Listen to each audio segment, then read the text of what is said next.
wake up, no sleeping, there's a dream to chase. Yo, what's good, everybody, and welcome back to NXT with NaJee. That's right, we have made it to episode 60 of NXT with NaJee. We are a part of the Wrestling Heroes and Insiders podcast, aka The Whip Show, and also a part of bodyslam.net. Now, y'all got to understand this week is a little different. This isn't a normal episode now. This is going to be a recap episode like usual. But this time, dog, it's about NXT Homecoming. I don't know if y'all got a chance to tap in, but NXT Homecoming was fire, y'all. Fire. Amazing time. They finally returned back to Full Sail from being at the PC for so long. And, dog, I really just can't get over how amazing of a show this was. But you already know, since we're covering NXT Homecoming, I'm not here by myself, ladies and gentlemen. I have brought somebody who's a good friend of mine, somebody who actually put a little bit of faith in me when it came to this podcast. You know, the whole shebang of bang. Ladies and gentlemen, we got Mr. Cory Hays of bodyslam.net and WWE Insider joining the show. Ladies and gentlemen, make some noise for Mr. Cory Hays. What's good, my brother? What's up, brother? How you doing? Doing good, man. I'm doing good. My voice is recovering from Tuesday. I'm getting my energy back from Tuesday. So, yeah, man, it's real. How you doing, man? How's everything been with you? Things are going. Kicking ass with Body Slam, obviously. Good to be here again, officially having you as part of the Body Slam platform. Now me being on the show with the Body Slam platform. So it's good to be here. We got one hell of an episode to talk about from Tuesday. Yeah, for sure, man, for sure. But yo, for those people who don't know, Cory is usually the inside scoop. I call him a WWE insider. He is not actually working for WWE, so don't get it twisted. But that man, you know, he's got his connections. He's usually the right guy to go to if you ever hear a rumor, ever hear anything. He's the right person to clear it up for him. But you know, tell people about yourself a little bit if they don't know who you are. So let's talk about how I got in this game in the first place. Just from being a fan of the business itself was it caught somebody's eye. It started with one person. Person started giving me rundowns to weekly television. Started there. Then I started making connections within the industry itself. Started getting more and more information from different people.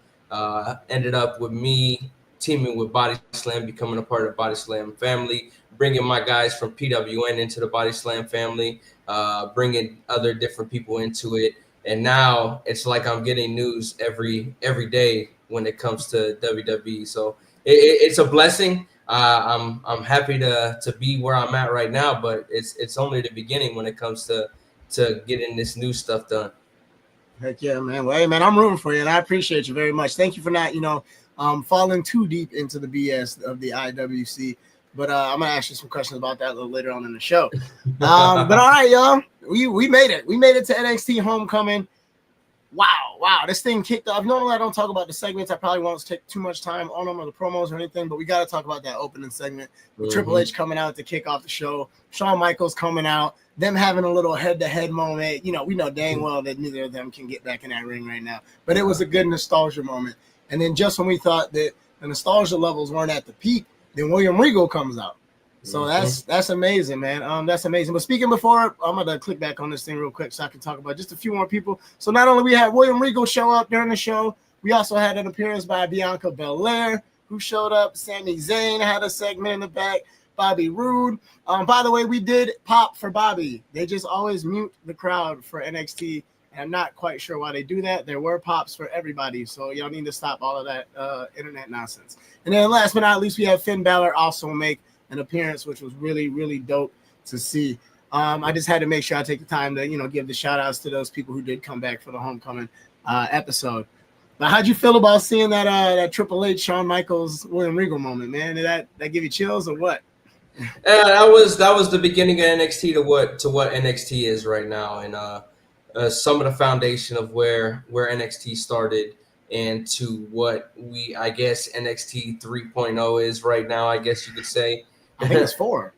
Technically. We're going. I guess so. If you want to get technical, because after 2.0, then they went back to the gold, and then now if you want to get technical, when it comes to branding, But no, it was cool. I wish Dusty was still around because he could have been a part of that. Dusty Rhodes was a major part of building NXT into what it is behind the scenes. But ultimately, we know he has since passed away. a decade ago, which but his presence is still felt. His presence is still felt every single day in that performance center. I can tell you that. Mhm. But the segment itself, on the Body Slam Patreon, I had put out that Triple H and Shawn Michaels were going to open the show. They were going to have a little segment together. It was nice to get former NXT general manager William Regal in there, do his famous war games. do his famous line there. You talked about it. We had that little tease of Triple H saying, "What if I wanted to come back?" He's obviously not talking about it in the ring. He's Yeah, talking you would about, die. what if I want to come back to NXT? What would you do here? So we had that little tease, which led to the William Regal appearance. Then you had Charlotte Flair come out. Charlotte Flair comes out and puts over NXT, specifically the women's division, saying that NXT was built on the women, the four horsewomen, Asuka, so many different names, Paige, so many different women have come through there, and it's incredible to see. So then, but the opening segment was a good way to segue into the first match of the night that we had. Yeah, and it definitely drugged the crowd into it too, man. Because like we were on cloud nine immediately, seeing all those superstars and the legends and whatnot, and then that leads us right into our first match, very first match. Let me see if I can get you on there with me. Boom, there you are. All right, very first match was the tag team championships. You got the Cutling, which is Izzy Dame and Tatum Paxley. Obviously, Nico Vance and Sean Spears are also out there with him against our women's tag team champion. Oh, yeah, 10. We started the 10 chant there, too. We let him know that his presence was felt and loved. Against the women's tag team champions of Alexa Bliss and Charlotte Flair. It was great, bro. The pop for Alexa, huge. Everybody was super excited. I think it just kind of caught us off guard a little bit because it came during the segment. But everybody was super excited for this whole entire thing. Izzy looks fantastic. She crimped her hair. That was pretty dope. Tatum, always amazing, always incredible.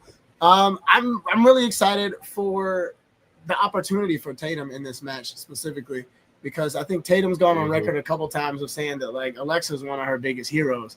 Like, and she loves her so much. So to see two young talent that are being very patient at NXT.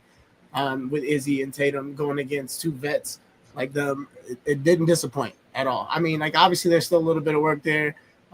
You can tell the difference between the main roster talent and the NXT talent just by the speed. I don't want to say the ability because it's there, but it was only appropriate that Tatum ate the pin here to Alexa Bliss in order for the tag team champs to retain their titles. Now, my question for you is, what do you think is going to be next for, say, Tatum and Izzy, especially Tatum, because I know a lot of people really want Tatum to get some gold around her waist. Before we get to that, I want to say this was a very solid match to start Homecoming. I would say it's mothers versus daughters of sorts because they're kind of similar in ways. All four women, both on each side. You had Charlotte and Izzy, which was something that both of them have wanted to do for quite some time. You can tell Charlotte was happy to get in that ring with Izzy Dame. Obviously, Tatum Paxley, like you said, Alexa Bliss is one of the inspirations of her. So it was nice to see that. The sister Abigail ending the match, getting the 1, 2, 3, retaining the titles. Where I see the members of the Calling going right now when it comes to those two, I think the sky's the limit for both of them. Izzy Dame continues to improve on a weekly basis when it comes to her in-ring ability. Tatum Paxley is what Tatum Paxley is. Very underrated talent in the ring. I think she needs to be elevated a little bit into a title scene of some sort. You have these different titles for the women on NXT. You have the Speed Women's Championship as well. She could be in a different title scene there, whether it's the Speed Women's Championship, the Women's North American Championship, obviously the Women's Championship. There's plenty of opportunities for them. But I think NXT, with all the talent that's coming up now and all these teams that are being formed, I think that NXT needs to bring back their own women's tag team championships because you're putting these teams together now. You see Ren Sinclair is getting. It looks like Ren Sinclair is going into sort of a tag team with Kendall Gray. Yeah, you see there's a little thing there. You got quite a few teams that are forming down in the NXT system And I think it's time for women's tag team championships to make their return to NXT. And if not, I think that they need to incorporate NXT with some other promotion or entity that they at least have them on a weekly basis shown there. That way there's more women showcased, because as Charlotte Flair did say, the women are the foundation of NXT. The women are NXT. So I think that both of these women have an incredible future ahead of them. I think it is beyond time for Tatum Paxley, though, to have gold of some sort. Yeah, brother. I see in a crazy world, like this is my weird booking brain going here. As soon as you started mentioning her going after the title, I was like, dang, if Lola ends up winning this off of JC, I feel like a Tatum Paxley like kind of stalking Lola would be an unbelievably good storyline. Like say Lola just getting creeped out all Halloween season by Tatum would be dope, bro. Like I would be here for that. But yeah, once again, congratulations to Charlotte and Alexa and still our WWE Women's Tag Team Champions. I agree 100%. I think we need some tag team titles for the women back on NXT.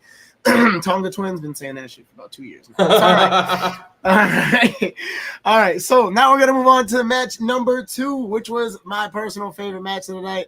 I was super excited for this reunion. We got DIY going against Trick Mello Gang.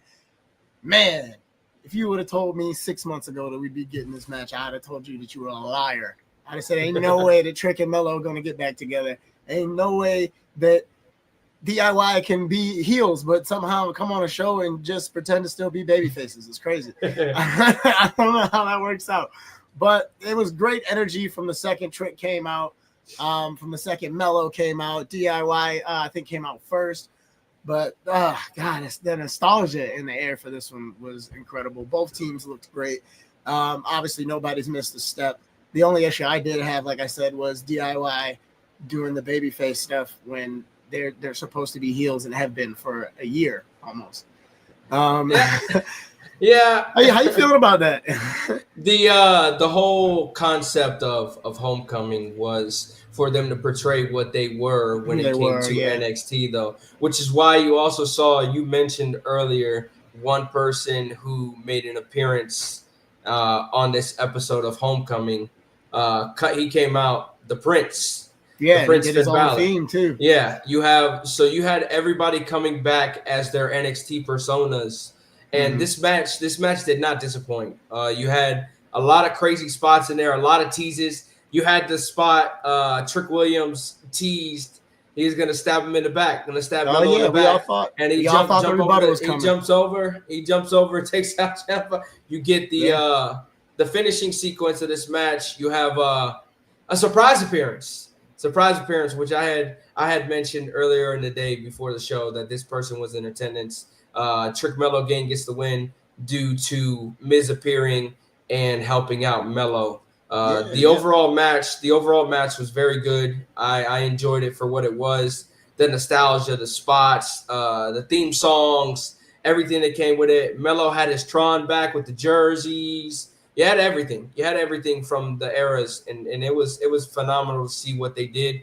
At the end of it, though, where do we go now with Mello don't miss at this point? Where do we go? Because so like with the thing with that, they teased it the whole entire match. And I think they did it perfectly to where, like I said, up until that moment, like you said, up until that moment of Trick kind of pretending like he was gonna hit him with the trick shot, but then going right over him.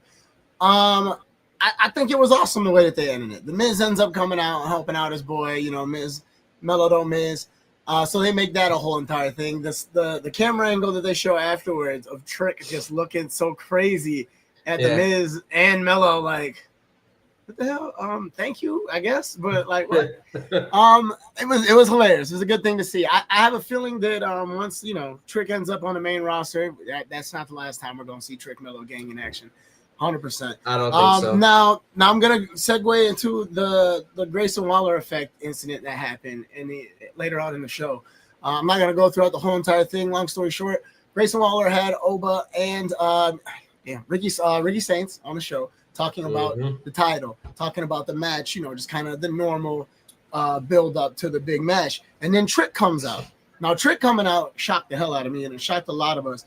And he immediately challenged Oba for that belt because history shows that there's never been the one-on-one match. Trick has never actually lost his title to Oba. Has not. I don't think Trick's actually ever been pinned to lose any of his championships that he's had. So this should be very interesting because not only is it for the NXT championship, it's also for the TNA championship. And it's for all the gold. So whoever's going against Ricky at No Mercy is going to have both belts. And I think that makes things very, very interesting. And what also makes it interesting, which is going to lead to my question for you. So we think. Every single TNA person involved at all had something to say about that segment and the fact that Trick and Oba are just offering that title up. So I know in a perfect world, we would get the one-on-one, but if history shows anything, it has never ended up a one-on-one with just those two. I know you still got Mike Santana lingering in the background, who's obviously the number one contender for the TNA title. And then you got the whole entire TNA locker room just watching their title get thrown around like it's nothing. So do you think in your heart, regardless of what you may or may not know, do you believe that this invasion is coming? Yeah, they're not happy. Soon? They're not happy, and it's not a think, it's a no. Yeah, we're getting an invasion from TNA. We're getting an invasion from TNA starting this week on NXT. We're getting an invasion, and it's going to be brand against brand. TNA is sick of the disrespect of WWE superstars coming in. Ladies and gentlemen, you heard it first. The invasion is coming. Sick of WWE superstars coming in and thinking they can run their stuff. Man, oh man. Obviously, I'm excited for it. A TNA championship is being defended. WWE versus WWE with the TNA championship involved. TNA superstars are not happy about that, especially Mike Santana, which you mentioned. He's the number one contender for the TNA World Championship at Bound for Glory next month. So it's like, where do we go from here? You have Ricky Saints looming. You're going to have a lot of shenanigans coming when it comes to this, leading into No Mercy, leading into Bound for Glory. There's going to be a lot of stuff that comes when it comes to NXT and TNA. And ultimately, it's going to coincide. It's going to coincide with TNA getting a television deal of some sort. Okay.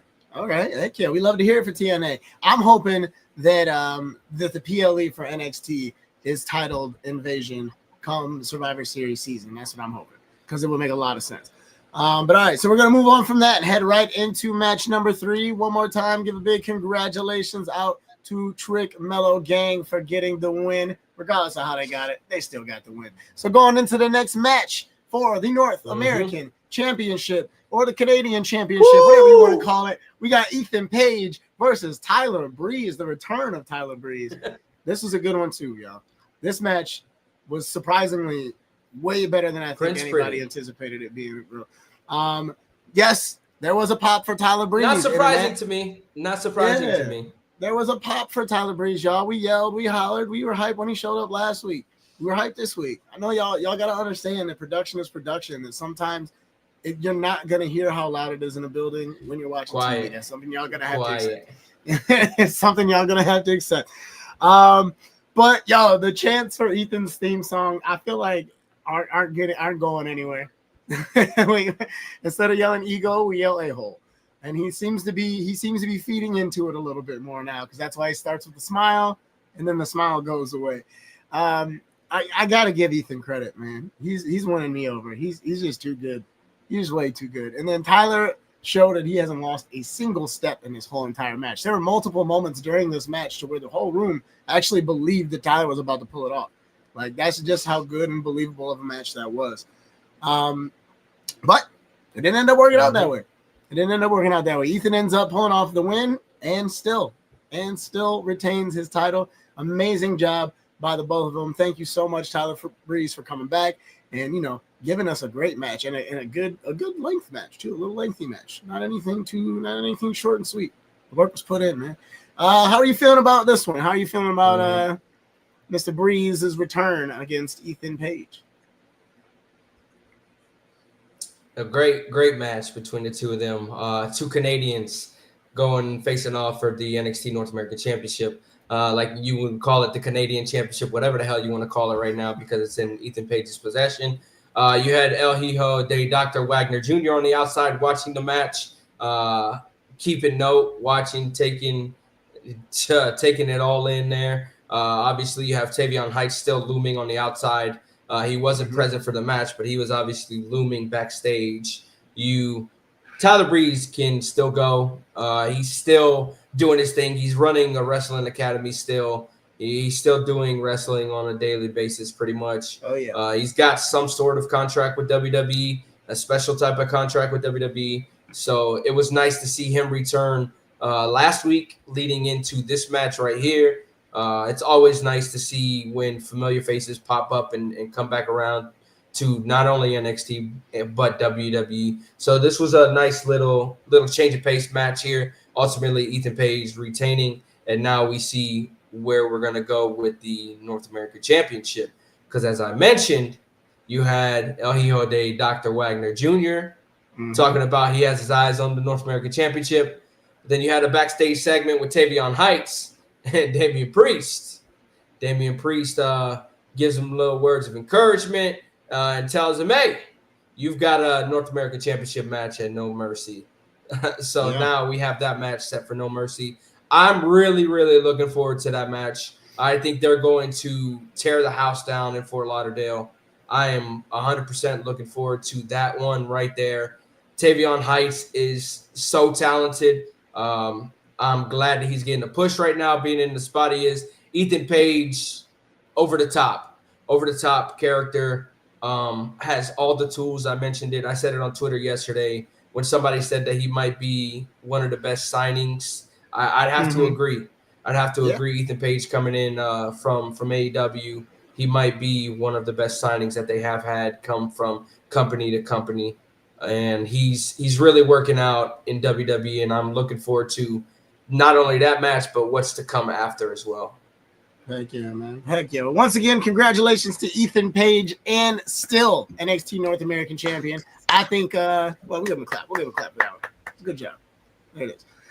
So I think they pulled the trigger on Tavion at No Mercy. I think that's when it actually happens. But that's a conversation for another time. We'll save that one for the No Mercy I think so. Prediction shows. But all right, so now we're going to move on to the main event for tonight, the final match for tonight, the one that everybody was talking about going into it, especially because there was a change made to this match. It is a 3 versus 3 tag team match. Tag team match. Now, the thing that changed here was supposed to be Tiffany Stratton in where Lyra is, but some things came up. They decided against having her in this match for very good reasons, and Lyra was replaced. Lyra was there in her replacement. Now, Fatal Influence came out, looked incredible, as they always do. Did the dang thing. I have to give credit officially to Jasmine and Fallon in this match. Big time. Jasmine still needs a little bit of work, but those two together are getting better and better and better as a tag team. Fallon's already got it. JC's already got it. Jasmine, like we said, work in progress, but her and Fallon, that tag work that they're putting in is fire. Fire, fire, fire. The crowd locked into this one.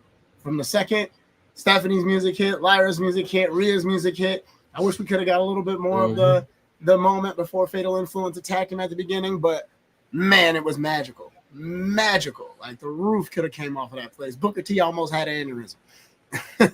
Crazy business. But I want to say probably the biggest spot, the one that everybody's talking about, because you know how the internet is, the double devil's kiss from Rhea and Stephanie, where they both did the point right at Booker. Amazing. Amazing. It was so good. It was just a great way to end the night. Great way to keep the energy up high. And thanks to Lola Vice hopping in and giving a good old distraction. Hey, Team Rhea ends up getting the win.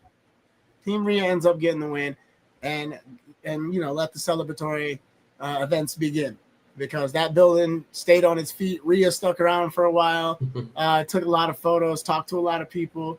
How are you feeling at home watching this event? Like, you know, just kind of understanding, already knowing ahead of time what was getting ready to happen, and kind of lay out there. Ooh, I might have lost you. Yeah, the six woman tag. Tuh. Fatal Influence continues to impress when it comes to six woman tag matches. Love it, love it. Yes, yes. They, their chemistry, despite the tension in the group, the chemistry is there. Jasmine Nix, as you noted, continues to improve. She continues to improve in the ring weekly. Fallon Henley's talent has always been there. And obviously, you have JC Jane, the NXT Women's Champion, at the top of that group. And you have three incredible women opposite of them. Stephanie Vaquer, who's going to be for the vacant WWE Women's World Champion this weekend at WrestlePalooza. Yeah, got Rhea Ripley, who is a megastar. And you have the Bird Lady, Lyra Valkyria, who stepped in for Tiffany Stratton, which unfortunate circumstances there regarding that. But the match was outstanding. They come out on top, like you said. Lola Vice appears at the end of it to cost JC Jane the match. Rhea Ripley gets the win. The celebration begins. I saw the pictures from after the show with everybody. I saw Damian Priest came out and cut a promo about NXT. Having Damian Priest in there with his best friend, the Towers right there. Then you had Stephanie and Lola in there too. Nice little celebration after the show. Nice way to cap off Homecoming. Homecoming was a fun show, not only for the viewers at home, but I know obviously for you guys that are in attendance. I wish I was able to be there for that one. Very special venue, special promotion. So much fun. But congratulations to the main roster ladies for coming out on top in this one. Oh, yeah. Shout out to Team Rhea. Team Rhea getting the dub. Now, that basically wraps it up for NXT Homecoming. What we got to look forward to next. Not only do we have this coming up Tuesday that we're looking forward to, as apparently the invasion is supposed to begin, but we also have No Mercy. And this match right here, No Mercy, is going to be one that we are going to be talking about for a while. I think this is where the face of the NXT women's division takes a change in Lola Vice. But if you are in Florida and you're in that area, make sure you can try to see if you can find some tickets, because I know they're probably going pretty quick. But September 27th, Fort Lauderdale, that's No Mercy. That is the next big event for NXT. I will not be able to go live for the whole thing, but as soon as I get home, I'm going to hop on at least with a couple people and try to see if we can, talk about it a little bit. But now we are at the point in time of the show. We only got about like 3 or 4 minutes left, so we'll try to slide through these really quick if we can. It's the part where I get to ask my guests 3 questions. Now, you guys been watching the show, listening to the show, following the show. You see the first question that I have is obviously it's just an easy one. What's your favorite WrestleMania moment? Personally, like what's the one for you that did it for you, regardless of whether you were there, you were watching it? My favorite has to be Cody Rhodes. Cody Rhodes winning the Undisputed Championship. Finishing the coming story. in, it was special to me. Yeah, I think the build up to that for 2 years and him ultimately finishing the story was special. Me being in attendance for 3 different Manias for myself is special in itself. But that moment, being able to watch it on Peacock, him winning the title finally, overcoming everything and finishing the story, that has to be my favorite WrestleMania moment. Heck yeah, man. That was a good moment too. Craziest 8 minutes of my life, I can say. All right, so question number 2. Now, you're a person, I mentioned I was going to bring this up. You're a person that's involved with the internet community of wrestling, the IWC. Now, what are your thoughts on it recently? Because it's been getting a little out of hand. Do you have any messages that you personally would like to send out there to the internet just to be like, hey, what are your thoughts on the audacity of the IWC? It's 100%. It's definitely a toxic environment. I can say that firsthand. The IWC is very, very toxic between the tribalism, between people not liking other wrestlers and trying to trash them, between people going after people personally, which I've had happen a few times. Most recently this week. Just a couple times. Most recently this week, somebody made a fake profile of me on there, and I had to go and have it shut down. I had to contact Twitter, tell them take it down. My message personally to the IWC would be calm down, man. Calm down. It's not that serious. We're talking about professional wrestling. Please just calm down. Enjoy what you want to enjoy. Enjoy the product, criticize the product, but stop getting so personal with everything. Just relax. Relax. Relax. Don't do it. Mm-hmm. Don't tweet it. If you gotta think about it, don't do it. Just don't do it. Or do it. I don't care, but just don't be mad when people react to it. But all right. Last question. As you can see from your profile picture and from that hat that you have on, you are quite the Tampa Bay Buccaneers fan. Now I know you love going to the games. I know you are a diehard Buck. What for you personally? Because there's a lot of good moments that franchise has had. What moment for you really did it for you as a fan? Like, what was your happiest Tampa Bay Buccaneers fan moment? All right, let's talk about this. Super Bowl 55, Buccaneers, Chiefs, Raymond James Stadium. Me being able to go in attendance during COVID and go into the game and being able to experience that blowout and become Super Bowl champions again for the second time in franchise history. That's probably what my favorite moment is as a Buccaneer fan. There's been plenty of fun moments over the years. But there's also been plenty of very, very sad moments. We've been in the dumps for about 80% of the franchise's life. It's the 50th anniversary this season. I'd say 40 years of it have been down in the dumps. They've been known as the Yucks. You've had people wearing paper bags to games. Attendance was horrible. Blackouts in the local area. But yeah, I'd have to say Super Bowl 55, defeating the Chiefs and me being able to experience it in person in my own city, in my stadium, is probably the cherry on top for me as a Buccaneer fan. Heck yeah, man. Heck yeah. Well, thank you so much, brother. I appreciate you for being here. I appreciate you coming back on the show. Shooting the shoot about wrestling, talking about it, recapping it. I appreciate you putting me in this position, bro, because you're one of the first people that hit me up and was just like, hey, bro, like I'm creating something here special at Body Slam, and I'd love for you to be there. So big shout out to you. And thank you for believing in me, brother. But hey, before we get up out of here, tell people where they can follow you at, how they can find you, how they can support you. You know the deal. On the screen, you see the username down there below. You can follow me on social media. That is my handle on most social medias. TikTok, you can find me without the underscore. Unfortunately, TikTok won't let me have an underscore, so it's just a straight Cory Hays 407. You can find us at Body Slam. We have our Patreon. You can go and subscribe to our Patreon for exclusive news, interviews, stuff like that. We'll be putting out. I put out a lot of news weekly regarding stuff. Today I put out something about WWE having internal discussions about locations for a few international PLEs in the next few years. So there's a lot of good content on the Body Slam Patreon. You can follow the Body Slam socials also at Body Slam Net all across social media.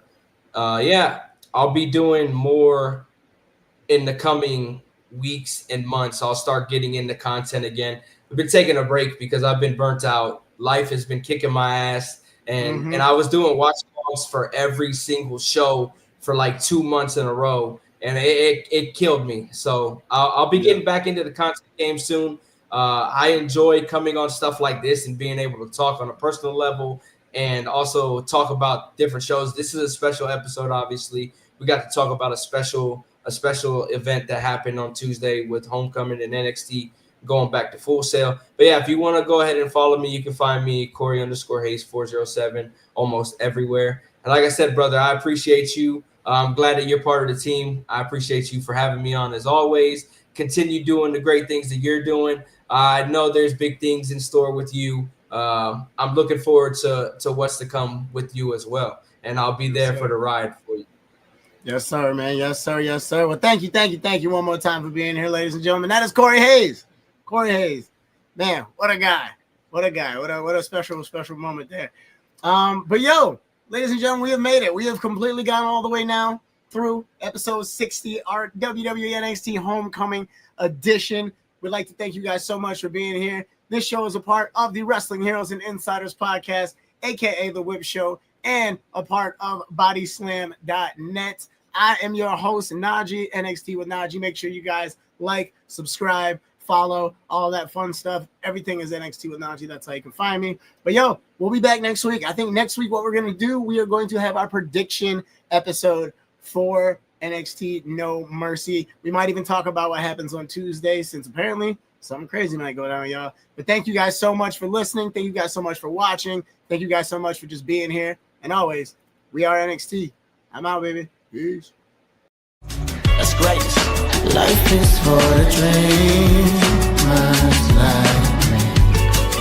Journey down the stream.